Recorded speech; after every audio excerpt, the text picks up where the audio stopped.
বিদায়ী উপদেষ্টা রিজওয়ানা হাসান একের পর এক এমন কথা বলছেন যেটা বর্তমান সরকারকে কেবল বিব্রতই করছে না, জামায়াতে ইসলামীর হাতে একের পর এক ইস্যু তুলে দিচ্ছে। রিজওয়ানা হাসান কি এটা ইচ্ছে করে করছেন? তিনি কি সরকারকে বিব্রত করতে চাইছেন? এবং রিজওয়ানা হাসানের এই আচরণে সরকার বা কি করছে? এর পাশাপাশি গতকাল ছিল ঐতিহাসিক ৭ই মার্চ। এই ৭ই মার্চকে ঘিরে বর্তমান বিএনপি সরকারের যে ভূমিকা আমরা দেখলাম, তাতে আমাদের প্রশ্ন জাগছে মনে যে বিএনপি আসলে কি চায়। শেষ পর্যন্ত সাথে থাকুন। আসসালামু আলাইকুম এবং আদাব। শুরুতেই যেটা বলছিলাম, এই সদ্য বিদায়ী উপদেষ্টা রিজওয়ানা হাসানকে নিয়ে আপনারা তাকে চেনেন বিশিষ্ট রাজাকার কন্যা। তার বাবা মহিবুল হাসান, তিনি পাকিস্তান আমলে প্রাদেশিক সরকারের সদস্য ছিলেন, সংসদ সদস্য ছিলেন। জিয়ার আমলে স্বতন্ত্র ইলেকশন করে এমপি হয়েছিলেন, এরশাদের আমলে এমপি হয়েছিলেন এবং তিনি এরশাদের আমলে প্রতিমন্ত্রীও হয়েছিলেন। তিনি বিশিষ্ট রাজাকার ছিলেন। তিনি বাংলাদেশের স্বাধীনতার অন্যতম বিরোধিতাকারী ছিলেন। সেই রাজাকার কন্যা রিজওয়ানা হাসানের সাথে কি জামাতের খুব বিরোধ আছে? তার সাথে জামাতের সম্পর্কটা একটু কি? একজন চুক্তিভিত্তিক নিয়োগপ্রাপ্ত সচিব, যাকে সম্প্রতি চুক্তি বাতিল করে অবসরে পাঠানো হয়েছে, সেই সচিবের কথা যদি সত্যি হয়, সূত্র আমাকে জানিয়েছে যে বিভিন্ন সময়ে জামাতের নেতা এবং জামাতপন্থী সচিব এবং কয়েকজন উপদেষ্টার গোপন মিটিং হতো এবং সেই সব মিটিংয়ে রিজওয়ানা হাসান নিজে উপস্থিত থাকতেন এবং তিনি সর্বোচ্চ চেষ্টা করেছেন যেন 12ই ফেব্রুয়ারি নির্বাচনের মধ্য দিয়ে জামাতকে ক্ষমতায় আনা হয়। তিনি বিভিন্ন সময়ে বলেছেন যে জামাত ক্ষমতায় আসতেছে, গেট রেডি ফর দ্যাট। তিনি তার আরো একজন সচিবের বরাত দিয়ে বলা হয়েছে, যেটি বিএনপির একজন নেতা বলেছেন টকশোতে, যে সেই সচিব 3 মাস কাজ করেছিলেন রিজওয়ানা হাসানের সাথে এবং তিনি বলেছেন এই 3 মাসে তার 3x12 মানে 36 বছরের আয়ু কমে গেছে, এরকম একটা ব্যাপার আর কি। এবং তিনি খুব ধমক দিতেন, কথায় কথায় ধমক দিতেন এবং জামাতের কথা বলতেন যে জামাত ক্ষমতায় আসবে। তো সেই জামাতপন্থী উপদেষ্টা, রাজাকারের বাচ্চা, সে হঠাৎ এরকম স্টেটমেন্ট কেন দিচ্ছে যে আমরা জামাতকে মেইন স্ট্রিম হতে দেইনি? আবার আনন্দবাজারের সাথে একটি ইন্টারভিউতে বলেছে যে আমি যদি মবের শিকার হই তাহলে জামাত শিবির দায়ী থাকবে। এবং তার এই প্রত্যেকটা স্টেটমেন্টের পরে কিন্তু জামাত রিয়াক্ট করেছে। এই যে জামাতকে মেইন স্ট্রিম হতে দেয়নি, এর মধ্য দিয়ে যে ইলেকশন ইঞ্জিনিয়ারিং এর অভিযোগ উঠেছে, জামাত রিজওয়ানা হাসান এবং ডক্টর খলিলুর রহমানের বিরুদ্ধে ইলেকশন ইঞ্জিনিয়ারিং এর অভিযোগ তুলেছে এবং তাদের পদত্যাগ দাবি করেছে। স্বভাবতই এই সব কারণে বর্তমান সরকার, যে বিএনপি সরকার, তারা যথেষ্ট বিব্রত হয়েছে যে একটি তাদের লোকই বলছে যে ইলেকশন ইঞ্জিনিয়ারিং করে বিএনপিকে ক্ষমতায় আনা হয়েছে। যেটা আমরা আগেই বলেছি যে এবারের নির্বাচনটা ছিল খুবই প্রহসনের নির্বাচন এবং জনগণের প্রত্যাখ্যানের মধ্য দিয়ে খুব মেবি 20% হয়তো ভোটার পার্টিসিপেশন ছিল। তো সেই জায়গায় যখন একজন উপদেষ্টা বলতেছে, সদ্য বিদায় উপদেষ্টা, তখন তো আমাদের এই যে নির্বাচনকে কেন্দ্র করে যে অভিযোগগুলো, সেটি আরো বেশি বাস্তব হয়ে ওঠে। এই অবস্থায় তারেক রহমান তার একজন ক্যাবিনেট মন্ত্রীকে বলেছে, মানে তার একজন মন্ত্রীকে দায়িত্ব দিয়ে বলেছেন যে রিজওয়ানা হাসানের সাথে কথা বলেন এবং এই ব্যাপারে ব্যবস্থা নেন। তো সেই মন্ত্রী তারেক রহমানের গুলশান অফিসে রিজওয়ানা হাসানকে 2-3 দিনের মধ্যে ডেকেছিলেন এবং তিনি ব্যাখ্যা দাবি করেছেন রিজওয়ানা হাসান কেন এই ধরনের বিতর্কিত মন্তব্য করছেন।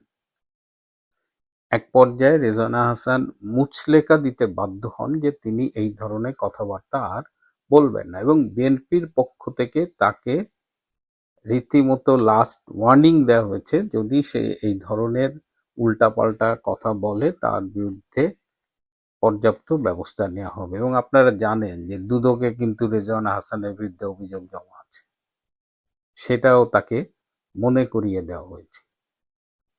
এই অবস্থায় এই রেজওয়ানা হাসানকে নিয়ে কেয়ারফুল থাকবেন যে রাজাকারের বাচ্চা কিন্তু এখনো জামাতের পক্ষে কাজ করে যাচ্ছে।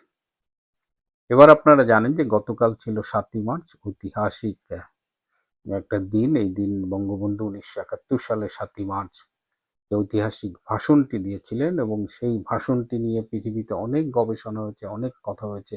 2017 সালে ইউনেস্কো এটিকে বিশ্বের একটি অন্যতম ঐতিহাসিক দলিল হিসেবে স্বীকৃতি দিয়েছেন, বিশ্বের প্রামাণ্য ঐতিহ্য। তো বাংলাদেশের প্রথম কোনো কিছু একটা এই ঐতিহাসিক দলিল হিসেবে ইউনেস্কো কর্তৃক স্বীকৃতি পেল। তো সবার, এটা বাঙালি হিসেবে আমাদের সবার জন্য একটা গর্বের। এবং এই ভাষণটি পৃথিবীর হাজার বছরের ভাষণগুলোর মধ্যে অন্যতম উল্লেখযোগ্য একটা ভাষণ। সেরা 100 ভাষণের মধ্যে বঙ্গবন্ধুর এই ভাষণটিকে বলা হয়।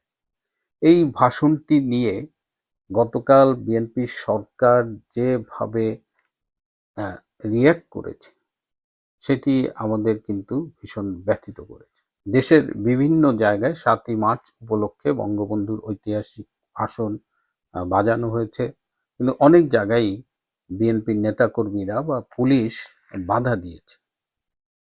শাহবাগের ওসি জনাব মনিরুজ্জামান বলেছেন যে 7ই মার্চের ভাষণ নিষিদ্ধ, সেটি কেন বাজানো হবে? 7ই মার্চের ভাষণ কবে নিষিদ্ধ হলো এটা তো আমরা জানি না, বরং এটা তো ইউনেস্কো এটাকে একদম বিশ্বের পর্যায়ে নিয়ে গেছে। তো এই যে সারা দেশে 7ই মার্চের ভাষণ নিয়ে সরকার যে আচরণটা করলেন, যে স্বৈরাচারী মনোভাবটা দেখালেন, সেটা নিয়ে প্রশ্ন উঠেছে যে বিএনপি আসলে কি চায়। বিএনপি একদিকে বলে তারা মুক্তিযুদ্ধের পক্ষের দল, একবার 71-এর কথা বলে, বা জামাতকে 71-এর বিরোধী শক্তি বলে কথা বলে, আবার নিজেরা যা করছে সেটা তো সেই তাদের অবস্থানটাও তো মুক্তিযুদ্ধের বিরুদ্ধে চলে যাচ্ছে। বিটিভিতে দেখলাম যে স্বাধীনতার ঘোষণার জিয়াউর রহমান যেটি বলেছিলেন সেটিকে খণ্ডিতভাবে দেখানো হচ্ছে। জিয়াউর রহমান স্বাধীনতার ঘোষণায় বলেছিলেন on behalf of Sheikh Mujibur Rahman, Sheikh Mujibur রহমানের পক্ষে তিনি স্বাধীনতা ঘোষণা করছেন। আর সেখানে বিটিভি এই শেখ মুজিবুর রহমানের পক্ষে এই অংশটা কেটে আই মেজর জিয়াউর রহমান দিয়ে স্বাধীনতা ঘোষণা করছি বলছে।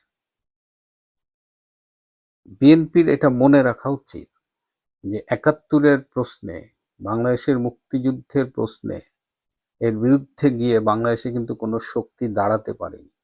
এমনকি যে ইউনূসের 18 মাসের শাসন, তার যে এই চ্যাংড়া প্যাংড়াগুলো ছিল, এই সমন্বয়ক এনসিপি, এরাও কিন্তু স্বাধীনতাকে হেয় করার চেষ্টা করেছে, স্বাধীনতাকে বিতর্কিত করার চেষ্টা করেছে, 24 দিয়ে 71-কে মুছে ফেলার চেষ্টা করেছে। তারা কিন্তু পাত্তা পায়নি। বিএনপি নির্বাচনের আগে বরং মুক্তিযুদ্ধকে আঁকড়ে ধরেছিল, কিন্তু 7ই মার্চের ভাষণ নিয়ে তারা যেটা করলো সেটা কিন্তু তাদের ভবিষ্যৎকে কিন্তু বিপন্ন করবার একটা সূচনা আমি বলবো। ক্ষমতা নিয়েছে 1 মাসও হয়নি, তাদের ব্যর্থতার তালিকা কিন্তু দীর্ঘ হচ্ছে। বাংলাদেশের মূল্যস্ফীতি আবার 9% ছাড়িয়েছে। পার্শ্ববর্তী দেশ ভারতের মূল্যস্ফীতি যেখানে 3-এর কম, 2.75 বা এরকম, সেখানে বাংলাদেশের মূল্যস্ফীতি ফেব্রুয়ারি মাসে 9.1 চলে গেছে। তো এই দিকে তাদের মনোযোগ নেই।